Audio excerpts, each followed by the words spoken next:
Salamat sa Diyos dahil inilagay niya sa puso ni Tito ang gayong ding pagmamalasakit.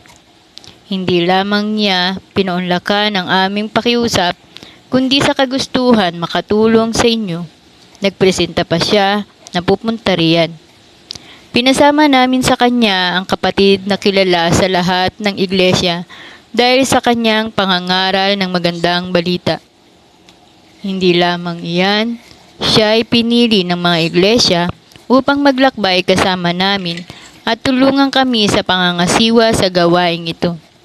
Ang ganitong pagkakalawang gawa ay para sa ikaluluhalhati ng Panginoon at upang maipakita ang aming hangaring makatulong. Nag-iingat kami upang walang masabi ang sinuman tungkol sa pangangasiwa namin sa masaganang kaloob na ito. Ang layunin namin ay gawin kung ano ang marangal, hindi lamang sa paningin ng Panginoon, kundi maging sa paningin ng mga tao.